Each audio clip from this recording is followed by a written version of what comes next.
Magandang tanghali po mga Lods. Tok, Lods, tok, matatapos. Sino? ayaw ko sana gawin to Mawawala din na yan, Tok. mag-content Tok, malapit na sa ako, ngayon. Kung mapapansin nyo, namamaos ako. ha? Ihi ka? Gusto kong lang ipaalam sa lahat ng mga gusto ko muna magpasalamat sa lahat ng mga sumusunod at mga nag-like, nag-following, mga followers ko sa TikTok. Kasi isa na kayo kung di ako nakakapag-content ng mga patawa ko, ng mga ano ko. Kasi ang totoo niyan, dumaranas po ako ngayon ng sakit.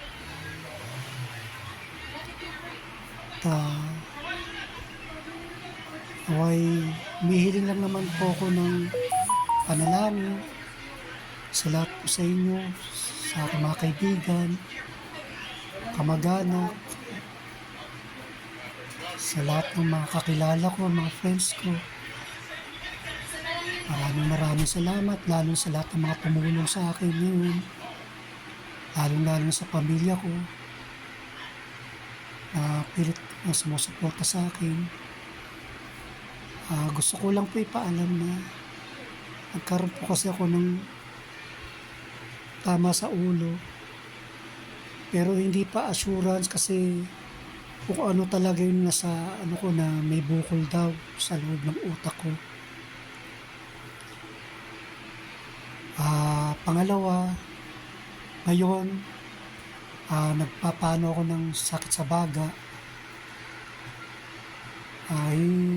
Sa mga check-up at mga ano ko, result naman niya, hindi pa maano ng doktor kung ano talaga yung nasa baga ko, yung mga bukol. Kaya di lang ako maresetahan ng gamot para rito.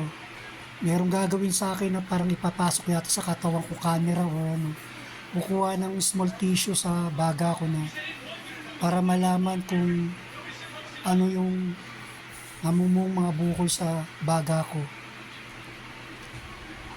Kaya naisipan ko ngayon, sana ayaw ko talagang gawin to. Ayaw ko kasi kaawaan nyo ko. Ayaw kong maging pabigat din ako sa isipan ng mga kaibigan ko, kamag-anak ko. At sa mga followers ko sa TikTok na bakit kailangan ko gawin to.